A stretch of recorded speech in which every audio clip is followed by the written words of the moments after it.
Hey, what's going on? All the leagues coverage. What does that entail? It's sports coverage of all the leagues. NFL, NBA heavy, maybe mix in some baseball coverage, some Twins coverage, because that's just too damn exciting to not mix in. But really, the extent of it, as you can probably tell here, this is a Broncos Hutch jersey from like 1991. That's a football. I mean, look at that. It's like ESPN. I mean, are you watching ESPN? Are you watching all the leagues coverage on YouTube? Terrell Davis, my boy, is with me. He's my favorite player of all time. I was in a Minneapolis Bloomington Ultimate Hoops League. We custom made jerseys to match the Broncos colors, etc. Pretty cool. Pretty cool, actually. I think it is, so it must be right. But anyway, what gives you the gall to create a channel where you cover sports? Well, why the hell not?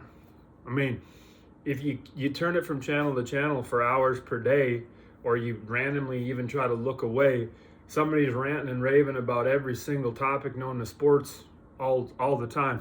And it's not just 6'5" former quarterbacks like Matt Ryan. There's all kinds of fat idiots doing it, and I'm a big enough idiot to do it myself. So there you go.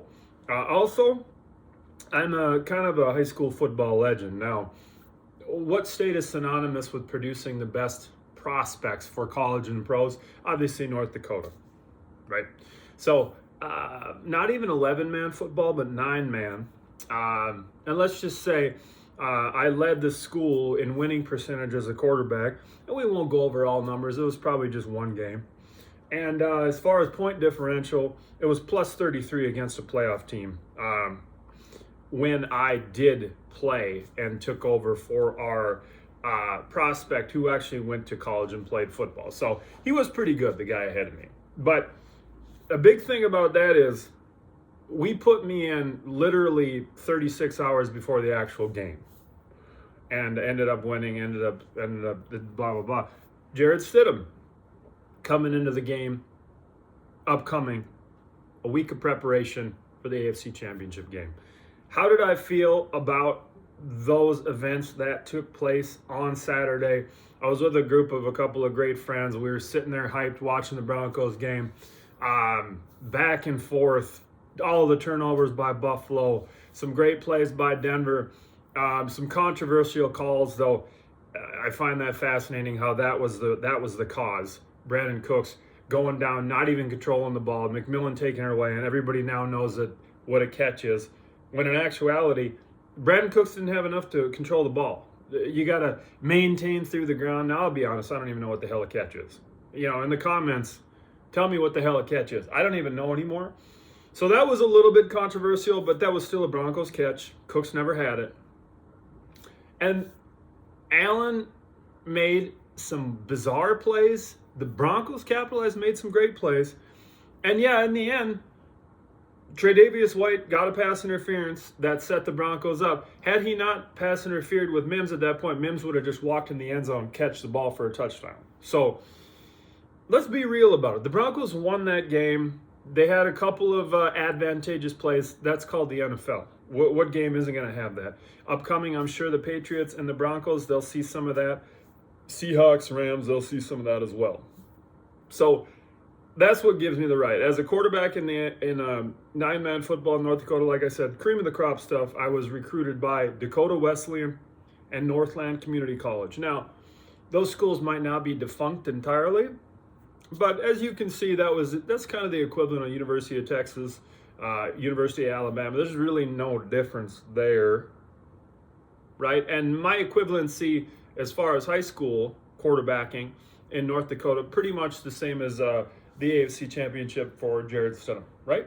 Mm-hmm. Yeah. So anyway, how does everybody think Jared Stidham's going to play 1 through 10 this week? I think he's going to be at a 6 or 7. I think he's going to have a decent enough game. I think he's the best backup, one of the top 3 or 4 in the league, up there with Malik Willis, up there with Mac Jones. I have a lot of confidence in this guy. He's been in the league for a while. Peyton likes him. He's got some mobility. He's got a decent arm. you just need not to. You just don't want to make mistakes. Just don't fumble the ball twice and don't throw 2 more picks. Just make some plays, get some screen passes out there, get some timely runs. Defense makes some plays. I feel like you can win. Does anybody else think the Broncos have a shot? I think they win this game by 3. What are everybody else's thoughts on that, etc.? So that's really the extent of it. NFL coverage, big into that. Obviously, big time of year. If you're a Broncos fan, this is the first time in 10 years you legitimately think you have a chance, besides the Von Miller-led, mostly defensive-led, Peyton Manning sprinkled in Super Bowl victory over Carolina. That's been a long time. That's been a really long time. So excited for it, deflated because of Knicks, still excited, still think they got a shot. Everybody else thinks they're done. Go ahead. Like, comment, let me know your thoughts. We'll take it from there.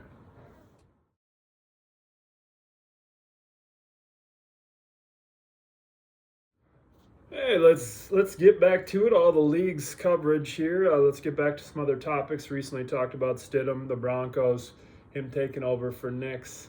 How excited / disappointed I am, but you move on, right? I'm excited about Stidham. I think he is the best backup in the league. Well, up there with maybe Mac Jones, Malik Willis, but hold my breath and hope for the best. Going to be a hell of a matchup. Patriots are a damn good team. So I feel like they've kind of outkicked their coverage this year. They're like that nerdy guy who's going out with that super hot chick. But they're going to be tough to beat. So coaching moves in the NFL, made some big ones so far. Harbaugh goes to the New York Football Giants. Everybody thought they get such a gem when it comes to Harbaugh. Harbaugh has coached with the Ravens for 18 years. They won a Super Bowl. That was 13 years ago with a very much in his prime Joe Flacco, great defense. They beat the 49ers that year. Kudos. Hey, you win a Super Bowl, you win a Super Bowl. Highest level stuff. But that's many years without a Super Bowl, and he also had the best roster and one of the top 3 quarterbacks in the league for many years. With Lamar Jackson, with Kyle Hamilton on the other side of the ball, Roquan Smith, etc.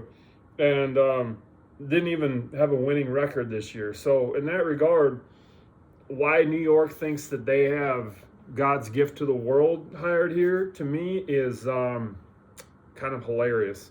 Saleh to the Titans, Halfley to the Dolphins. That's a weird move to me. Like, Green Bay didn't do amazing things on defense this year. I mean, with Parsons, they were good because Parsons gets pressure on a quarterback almost immediately. The rest of the time, they were mediocre AF. And this guy's a new head coach for the Dolphins. I feel like that's a strange deal. But, yeah, it is what it is. So those are really the notable coaching moves. I mean, Stefanski to the Falcons, I should say this. If the Browns do something, I would do the opposite. So good job for the Falcons. That'll probably turn out well. Because if the Browns make a decision and you play opposite ball with Cleveland, that almost always turns out in the favor of the person doing the opposite. They have a GM who's still there, who signed Deshaun Watson to one of the most lucrative guaranteed contracts in the league. It was even worse than the Broncos signing Russell Wilson. And if anybody knows me, my hatred for Russell Wilson is a 9.8 out of 10.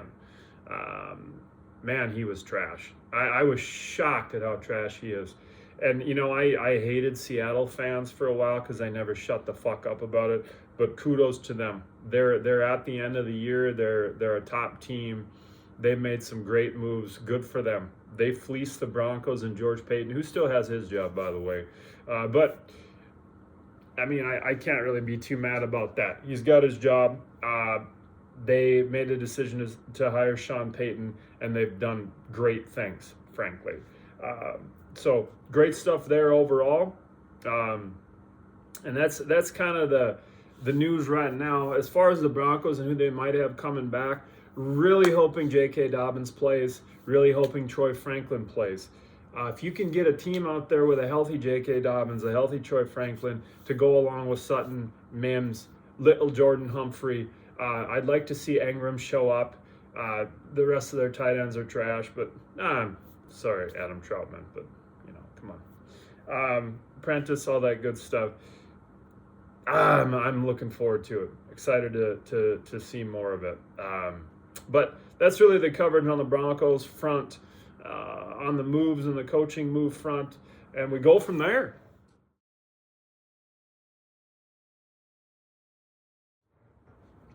All the league's coverage keeps the train rolling, and you see what I did here, my lord. I mean, look at this seamless transition into basketball coverage. We got a basketball over there. That's crazy. I mean, is this Fox Sports or ESPN or NBA TV? I mean, pretty much, right? The Timberwolves Hall logo? You just never know. It's like a box of... You never know what you're going to get with this coverage. It's crazy. It's crazy. Anyway, let's talk about the Wolves and how mediocre they are right now and how tiresome it is becoming watching this team. First of all, you have to pay for every single thing you do around here. So if you're in the Minneapolis metro area, God forbid you just watch something if you subscribe to like YouTube TV. Can't just watch a game. Nope, none of that. You've got to pay for an additional package that is the FanDuel Sports North package to watch random games there. Do you really want to pay for that when you watch them go to Utah the other night and lose to the Jazz without their best player? Lauri Markkanen didn't even play that night. So I watched the Timberwolves saunter out on the floor like they're God's gift to the world, and then they lose to Keontae George, Yusuf Nurkic, Cody Williams, Svi Mikhailuk, and the Utah Jazz. They're 27-17, not even in the top 6 in the West. They're in the 7th spot, meaning they'd be in the play-in tournament if everything started today. I'm tired of watching this. Oklahoma City, as much as I hate them with a passion, I hate them. At least they understand that the regular season can make a difference. And why is that? Because if they're in the 1 spot at the end of the year, they get to have home court advantage, which is a huge deal. The Timberwolves don't get it. And we're at a point now where Randall's been there for a while, DiVincenzo's been there for a while, the rest of them have been there for a while. These young guys, they're so young. That's not the case anymore. Ant's been in the league for 5-6 years. McDaniel's beyond that. Gobert's been around a long time. Conley's somehow still on the team. They've got to figure out something in that backup point guard or combo guard. And I need Terrence Shannon to come to the table here upcoming. I know he's been hurt, but it is what it is. Anyway, the main point of this coverage right now is for that specific team to wake up and get their shit together. It is tiresome to watch them randomly go to some of these spots and find ways to lose. You can't lose to Utah. Utah is one of the worst teams in the league for a reason. They've got some nice pieces.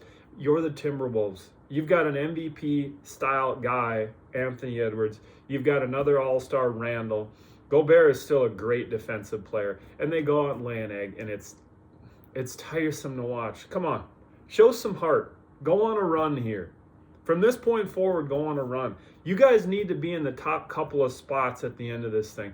I'm not going to like watching the 5th-seeded Wolves go into the playoffs when it starts. You got to be better than that. Come on, care a little more. What do the Timberwolves need to do upcoming to be better? Do they just need to play with a different mindset? You let me know. Did they need to make a trade? And if so, who should it be for? Would you like to see them trade for John Morant? A big part of me says no, because I don't necessarily like the guy. I think he's what you would probably call an a-hole. But my goodness, the talent in comparison to what they have as a point guard right now is shockingly different. Dillingham at this point, because of the immediate return factor, you got to say that was a kind of a flop as a pick. I mean, he doesn't even play. Dante does a decent job as kind of whatever, a random point combo guard. Randall the same. Edwards is kind of a random point guard. And then they got Conley and Bones Highland. That's not going to get it done. Who should they trade for? Should they make a trade? Are they good enough as they are right now? Will Terrence Shannon make a big enough difference coming back? Should they play Berenger more? I love seeing the guy out there. Young, athletic center, blocking shots. He needs a lot of seasoning, but man, he's got a lot of potential. I hope they don't even think about trading him away in some type of trade. So there's where we are with the Wolves. Love the Wolves. It is what it is. Boston, real quick, man. Good for them. I'm also a Boston Celtics fan. Timberwolves, Boston, that's the accentuation as far as NBA's coverage is concerned. Jaylen Brown is a legit MVP contender. They're doing this without Derek White playing at his best. I mean, Derek White is really struggling with his shot. But guys like Jordan Walsh and Ugo step up constantly. Kada steps up. Luka Garza is the best I've ever seen him. I'm a big Wolves guy. He couldn't even get on the court with the Wolves. Now he comes in, he makes 3-pointers. He plays a solid center. Peyton's playing a good brand of ball as their starting point guard. Peyton Pritchard. Simons comes off the bench. He can give you 20, 25 any night of the week. They got a nice squad. And now if Jason Tatum comes back here in a couple of months, woo! That's good stuff, man. So excited. Anyway, I was always told if you got hate in your heart, let it out. And this is my all-hate team for the NBA as of January. Maybe I'll do it monthly. Who knows? Obviously, the starter and the prototype for this is Luka Doncic. I hate that guy with a passion. I hate his pudgy face. I hate his smirky attitude. If he doesn't get a call, the referee is just a complete idiot. Did you not see me miss a shot, ref? Give me that call. Man, I hate that dude. I hate the Los Angeles Lakers, and more so, I hate Luka Doncic. If he is the number one hated guy, right up there with my next guys leading up to the starting five here. Dylan Brooks, yeah, he and Draymond Green are pretty much the same. Just a couple of a-holes. They love to get under the skin of everybody, constantly are just pushing, grabbing, clawing, just to be dicks. So those are three of the starting five. Ja Morant, the aforementioned Ja Morant, talent is there. There's no doubt about it. But off the court stuff, he's just an a-hole. I watched him play last night against Mohamed Gay and Atlanta. He was just being an a-hole to him just because he wanted to be. But that Mohamed Gay didn't do a damn thing to him. But Jaj giving him that asshole smirk like he's a gangsta stud. And Shai Gilgeous-Alexander. Now, he's not a bad guy off the court. He actually seems like a fairly decent dude. The thing that I hate most, and that's what I talked about with Luka Doncic, is that foul merchant, that foul salesman, that ref-baiting peddler bullshit. And Shai Gilgeous-Alexander gets away with it on each end. The only way he drives to the basket is if he extends his forearm and pushes, and the referees are just like, oh, no, that's fine. And then he flops constantly on the other end. What are we doing?